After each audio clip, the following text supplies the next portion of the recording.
Empire.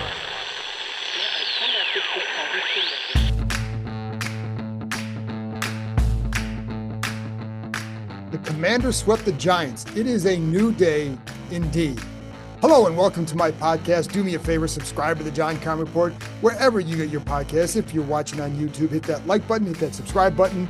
Also leave some comments on there. You can find us there as part of Empire Media, AMPIRE. Always much appreciated when you tune in. And don't forget, you can read my work on ESPN.com. We're going to have a story up on Tuesday about the run game and how well it did without Brian Robinson and why it's been like that or for at least most of the season. So anyways, I'm going to talk about that in a minute too, because after the Commanders 27-20 win over the New York Giants, but man, there's a lot to discuss from this one. And again, a new day indeed. Now, it's only the first time they've swept them since 2021. It's the third time since 2011. It just feels different, folks, because in this place, it's been a house of horrors, as you know, and it always happens early. And this time it was the Giants who were driving, having a good drive going, and then disaster strikes. Big time fumble, a strip sack by Dante Fowler. Bobby Wagner recovers it way downfield. That's the kind of stuff that used to go against Washington in this building, and now it went against the Giants because things are just different here, and that's what happens when number 5's around, folks. Anyways, it is a different day, and that's what goes on. So they're now 7-2, their best start since 1996. If you weren't alive out there, raise your hand. I was on my second year covering the team. And, hey, it's taken a long time to get back to this point. So they're 7-2 for a reason, though. And because they don't lose to bad teams like this, like in the past, that they would have lost some of these games, right? And now they're taking care of business. Now, it wasn't a blowout. I didn't expect a blowout because it's just hard for this team to do that against the Giants. Go back and look at the scores in recent years. It's really hard for them to do that. And I know this is a different team, but this team always plays them tough. And today was no different. And there are some things that were eye-opening out of this that the defense has to get shored up. But the offense continues to plug and to do a really good job and to be a really well-coached group. And I think that's what continues to jump out for sure. So they're 2-0 in the NFC East. Another big key. If they split with Philly and Dallas, 4-2 in the NFC East is pretty good. They have a chance to be even better. And so that's what you do. Now you look at Dallas and Philly, I think they both have wins over the Giants in the NFC East. But this is a really good start for Washington for sure. And they're doing what they should. And again, was this a pretty game? No, but it's a W. And I think after all these years, if you start complaining about how the aesthetics of it and they're 7-2, I think you need to go back and look at the records over the last however many years and say, oh, okay, it's okay to win certain ways. You just have to win. Now, if you want to look down the road and say, is this good enough to do X, Y, or Z? Okay, well, that's a different conversation. But to do X, Y, and Z, you have to get to A, and that's get to the postseason. And we all know that they still need some stuff, but let's get to some of the things that are going really well. Like it's another day with no Brian Robinson and no problem, folks. And I think then here's no Brian Robinson and Terry McLaurin had 2 catches, only 3 targets, and they scored 27 points. Think about like last year saying that. Could you imagine that being the case with McLaurin? Last year it was here where McLaurin was all upset, if you remember, after the game and talking about he was just running around getting some cardio in out there because they just took so long to get him the ball and they took a long time to adjust. You had a team, my goodness, that game last year and this game really highlight the difference in offensive coaching because you had a coordinator who could not adjust to the pressure they were bringing, kept blocking with 5, kept getting their quarterback killed, took to the second half to get to some 7-man protections. Today, you had an offense that, you have a rookie left tackle, you have 2 really good defensive ends, and watch how they handled them. A lot of the chips, tight ends, receivers, backs, they did all that to help their guys, and it buys Jayden Daniels time, who then makes the defense pay. So that's just really good coaching. And again, it highlights the difference and it's such a big difference. Anyways, but imagine that. So, with very little from McLaurin except for 2 touchdowns, kind of key.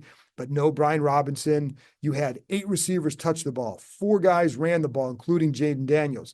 Jeremy McNichols and Chris Rodriguez Jr. Think about this. Go back to the beginning of training camp. And if we said, now maybe Rodriguez, because going into camp, I liked him. He did not have what I thought was a great camp, but I always liked him. I thought he was a tough runner last year. I was a little bit surprised by what he didn't show this summer, but he showed it today. And I think that's where you can look and say, like, that's when you know you have something good going offensively. And it's game planning, it's scheme, it's play calling, it's number 5. But it's also the offensive line does a really good job run blocking, and that matters. But McNichols and Rodriguez had 19 combined carries today. Think about that. If we told you at the beginning of training camp, this is going to happen, what are you going to think? And McLaurin only has 2 catches in that game. What are you going to think? Probably not what it ended up happening. But Chris Rodriguez is a tough runner. And one of the things I like, that I've pointed this out with guys like McNichols earned playing time and they're giving it to him. There are definitely other times, other seasons, not anything in particular, where he could have come in and did what he did against the Bengals or against the Cardinals with Eckler out. And then you go back to the bench because, well, Eckler's healthy and Robinson's healthy, so you don't need the third guy. But they keep finding ways to use what they have. And I just can't stress how important and how impressive I think that is. And so it starts, that's coaching, excuse me, as I turn my pages here. I always like to write a little script so I'm not just rambling.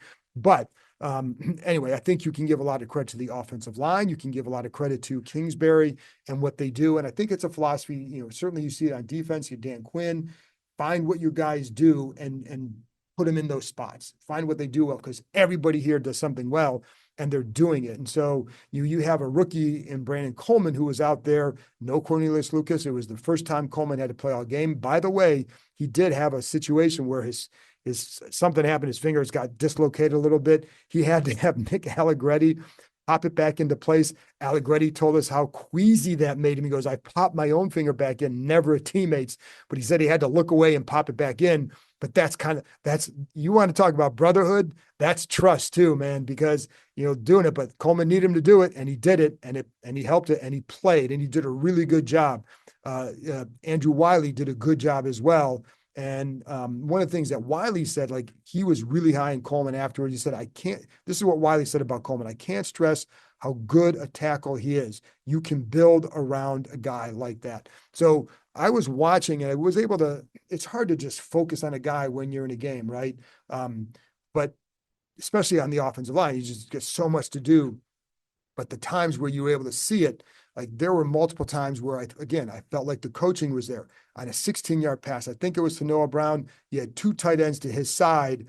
So it allowed more congestion, a little bit more help, makes a big difference. On the 31-yard pass, Noah Brown, you had Jeremy McNichol went out and blocked the defensive end. And I think it was Burns on that one and it really a nice block too, not just a shove, it's just a good chuck into him, and Eckler does that really well. Then McNichols releases. He's actually open on the play. He could have gotten 10 to 15 yards, but I'll get more into Downs in a minute. Anyways, the point of this one is that he got some help on that one, but then he does his job. There were a couple times where, they sent some stunts, but I like the poise that Coleman showed on that. He and Allegretti handled them very well. And when he had to go one-on-one, he did a good job. Like one of the things, and both tackles were getting some help. This is what I expect him to do. This is where Kingsbury has really excelled to me in not putting these guys in bad spots. And we've seen that too often in the past, but this is really just good coaching. And you see the poise that I think Coleman played with, but the footwork, it always is there. And, you see it, you just see it. And there was one time where Burns is trying to get around the edge and you just see Coleman riding him out wide because of the footwork. Sometimes guys just kind of stop and try to rely on their reach. The one thing that Coleman, you'd see that sometimes with Lucas, he doesn't have the same footwork, but he's got not just long arms, he's just longer. He's 6'8", he's 4 inches taller. Coleman doesn't have that. He has good arm length, but he doesn't have the same length overall. So you have to be quick with your feet, and he does a good job with that. So you're always seeing him move his feet, and that's what's impressive. So the O-line in the run game, I think they continue to do a really good job. I think there's a lot of creative runs, and I've talked about this in the past. And we talked to Allegretti about it afterwards. Part of it is like the way that I talked about this in my 5 things I think on Saturday. So go back and give that a listen if you want to, but it's suffice to say, one of the things they do is they practice at a good speed and not everybody does that. So if you're not practicing the run game at a certain speed, it's hard to really get your timing down. It's hard to handle the double teams. So when teams do well, sometimes it's hard to defend it because you're not defending the run game as much as you used to in practice. You can't hit as much. You're not in pads as much. So you're not taking on double teams. You're not working against that all the time. You can work techniques, but maybe it takes a little bit longer to get used to. Well, that's where this team is taking advantage of that. And then you add in creative runs, the 2 running back sets. They do it a lot. And you see defenses consistently get confused by it. Saw it again today where you have McNichols and Eckler in there together. One goes one way, one goes another. You got them in like a split gun backfield. You got one, almost like an X crossing a little bit. Who's going to get the ball in this spot? And sometimes one year it's a fake here, guy goes out here, guy goes over here. Now you got to pass. Like it's just, there's so much they can do off of that.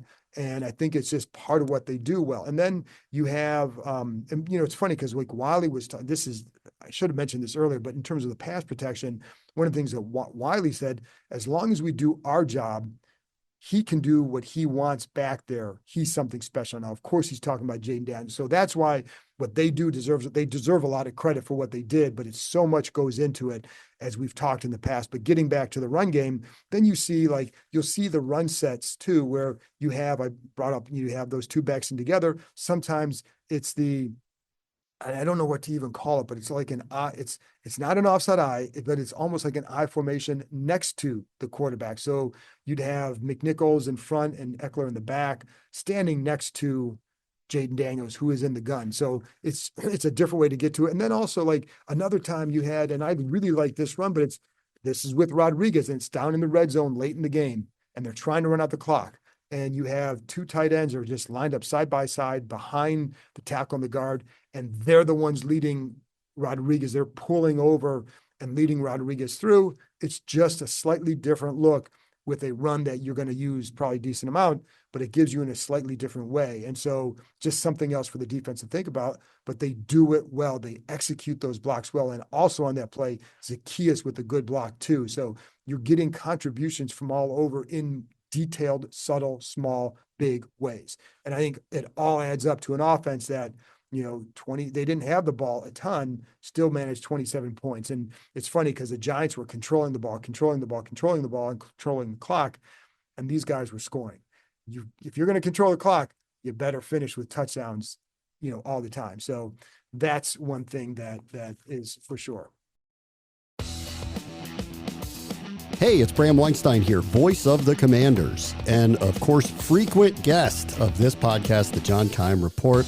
I wanted to let you all know that my show, which airs at 11 a.m. to 12 p.m. on ESPN 630, is now exclusively produced by Empire Media, my company, and is going to be distributed through our network. So I'm asking you, please, if you subscribe to this show and love this show, give mine a try as well. Subscribe to the Bram Weinstein Show wherever you get your podcasts. And many of the shows and many of the elements that are in the show will be available on the Empire Media YouTube channel. We're going to talk a ton of Commanders and other DC sports. Check it out.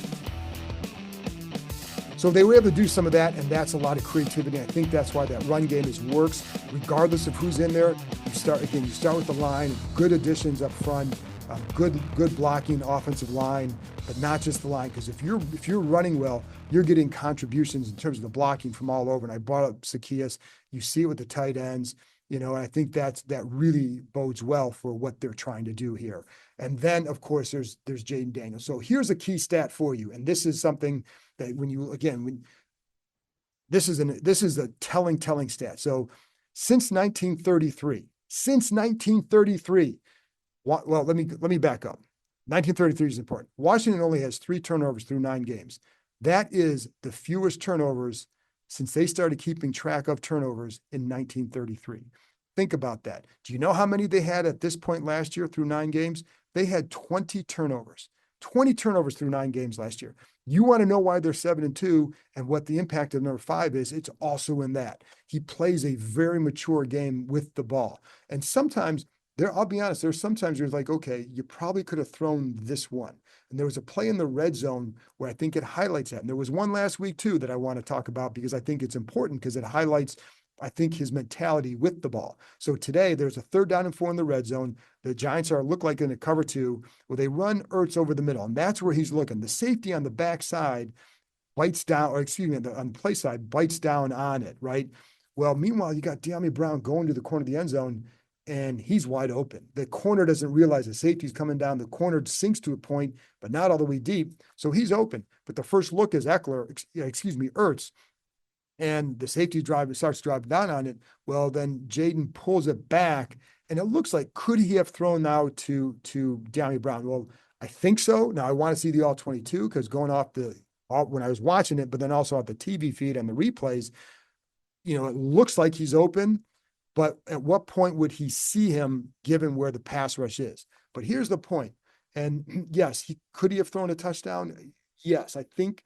But what I like is if there's uncertainty, he's not doing it. He got out of there and he threw the ball away. Because by the time he got outside the pocket with the guy in his face, he had to throw the ball away because Brown is now back in the end zone in the corner still. Maybe you can make a really good throw and take a shot at it, but you protect the points in that situation. So no turnover, you get the field goal. Like that, I think, at some point down the road, maybe he makes some more of those plays, but I like that he's protecting the points in the ball. There was a play last week on a screen, if you remember, where he throws it at the receiver's feet because there was an end coming in. Now he could have dumped the ball over the end and maybe made a really nice play and get the back, and the back then has some room. But if you don't get over there, it could be a pick, it could be a pick 6, it could be just knocked back in your face, whatever. So to me, it was just smarter, live to play another down, I think it was like a 1st down, get to 2nd and 10, not a big deal. You can still make it. That's where the confidence comes in that, hey, if I don't do it now, I can do it next play. And that's, in the past, sometimes you kind of had to do it because you didn't know if you could do the next play. But you see that play, the plays like that, where others tried to make that and it blows up in their face. And he does a thing where he's just takes care of the ball. And that's a huge deal. But think about that. 20 turnovers at this point last year, and then only 3 this year. Then you look at the pinpoint accuracy. And, you see it on the throw to Noah Brown. I brought up that was one of the plays where McNichols checks the end. And you're watching like, oh, McNichols open. You could just get it to him. It's a 1st down. You're going to get a 1st down. You have 15 yards. He waits and gets the ball to Noah Brown. And this is where, and I just talk about being safer with the ball, but that's a damn good throw. But it's also because the defender has his back to him. So his head's turned. You make a good throw. That's a good throw. And it's a really good catch, but just a good job. And that's where bring up the times where he's safe with the ball, but he's not cautious. He's just smart. And so that was just a really good ball. And then you have the throw to Terry McLaurin for the touchdown against Deonte Banks. And Banks didn't, as McLaurin said, did not talk that much today because how can you? You gave up 2 touchdown passes, both to McLaurin, and both just the first one was that slant pass and take advantage of the fumble, and just a good low throw by Daniels to keep it away from any possible danger. But on the second one, McLaurin he said that Banks was playing him inside, but he wanted to create a little bit more room to the outside. So that's why he stems inside and then cuts back out. The play was always designed to be just a go route, but he turned it into something. And then he said that Daniels just dropped it into his breadbasket. Just a highly accurate throw. And if you remember, like I wrote the story on Saturday where it was talking about how Daniels led the NFL with 4 touchdown passes that had a chance of completion of 30% or less. Well, that was another one.